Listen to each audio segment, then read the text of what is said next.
भगवान शिव की कथा का 9वें दिवस में आज शिव की सभी कथाओं का संक्षेप में संगीत में वर्णन किया गया। कलयुग में भगवान के नाम से ही भव सागर पार होता है। योगेंद्र कृष्ण। देखिए देवी सिंह प्रजापति की रिपोर्ट बयाना से।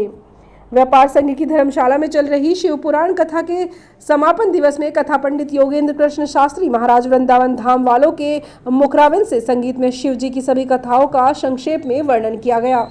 कथा में कथावाचक योगेंद्र कृष्ण शास्त्री ने कहा कि कलयुग केवल नाम अधारा सुमिर सुमिर नर उतेरु पारा। कथा सुनने का कथा श्रोता दूर दूर से पधारे। वही कथा सुन श्रोता संगीत में भजनों पर झूमने को मजबूर हो गए। वही कथा के समापन पर कथा व्यास योगेंद्र कृष्ण शास्त्री जी महाराज का कथा यजमानों ने शंकर भगवान का पूजन कर व्यासपीठ पर विराजे योगेंद्र कृष्ण शास्त्री का स्वागत सम्मान किया। वहीं आज कथा का समापन होने की वजह से भारी संख्या में भक्तजनों की भीड़ देखने को मिली।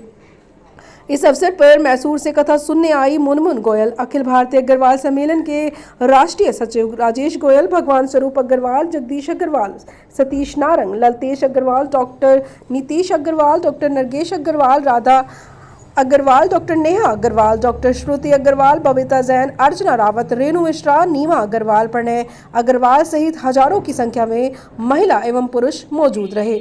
बयाना से देवी सिंह प्रजापति की रिपोर्ट।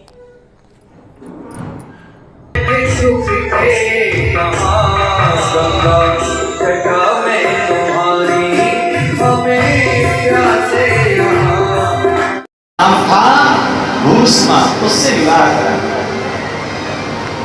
भूष्मा भी भगवान महादेव की अनन्य भक्ता।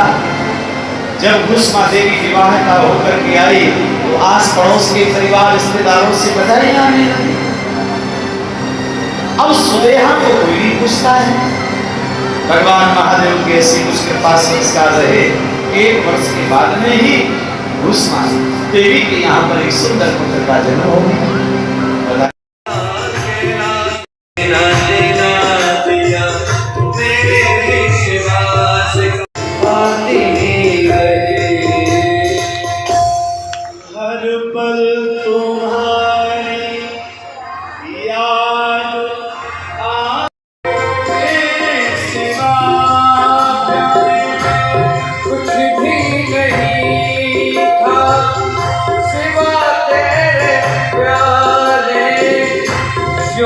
कुछ भी खा सके तेरे हवाले, जो कुछ भी खा सके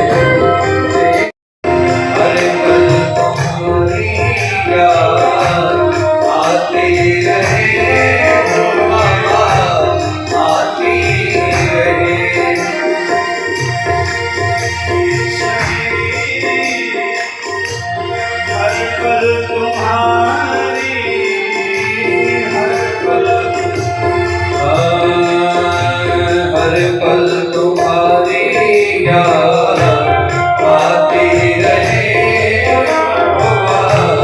आती रहे।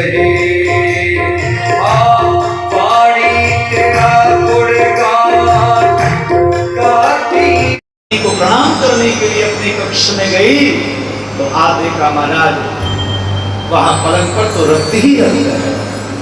चिल्लाने लगी। दौड़ करके आई माताएं, देखा क्या हुआ।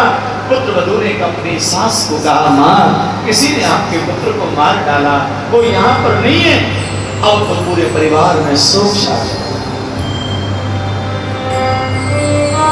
जिसका बालक मरा है उसने अपने आंसुओं को पी लिया। विचार करने लगी, होनी को कोई बदल नहीं सकता।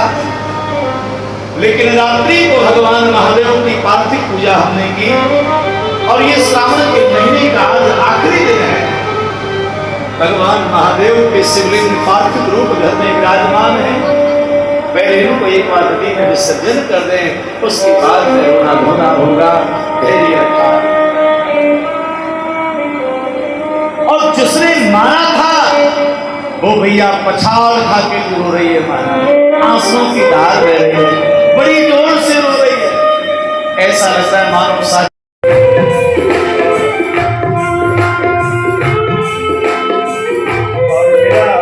निवेदन रहेगा कि आप सभी लोग आ रहे हैं तो क्रमबद्ध आकर के पूज्य व्यास जी महाराज का पूजन करेंगे और आप जो भी श्रद्धा सुमन अर्पण करना चाहते हैं वह भी पूज्य महाराज श्री के दक्षिणास्वरूप क्रमबद्ध मंच के सम्मुख आकर के आप सभी लोग पूजन करते जाएंगे। और मैं निवेदन करूंगा कि जिन ब्राह्मण 4 बजे से लेकर 5 बजे पुत्र वधू आती स्नान इत्यादि करके अपने पति को प्रणाम करने आती है। यही 1 घंटे का समय है, इसी में मुझे काम करना है। रात्रि को सारी व्यवस्था करके रख दी। 4 बजे महाराज पुत्र वधू जगी और वो स्नान के लिए गई। तुरंत सुदेहा तलवार लेकर के महाराज अपनी हो गया, विवाह हो गया। लेकिन सुदेहा जो सुधर्मा की जो बड़ी पत्नी है उसने विचार कर लिया अभी मुझे देखा नहीं जा रहा है, कुछ भी हो जाए, कल के सूर्य से पहले रात में मैं कुसुमा के बेटे को मार डालूं।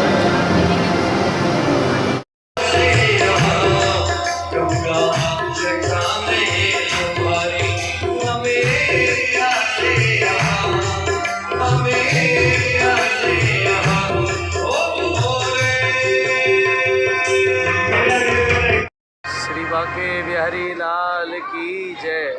कलयुग केवल नाम आधारा, सुमिर सुमिर नर उतरई पारा। कली काल में भगवान का नाम ही इस भवसागर से पार होने की सबसे बड़ी विधि है। इसलिए भगवान का नाम जपिए, उसी से कल्याण होगा। श्री बांके बिहारी लाल की जय।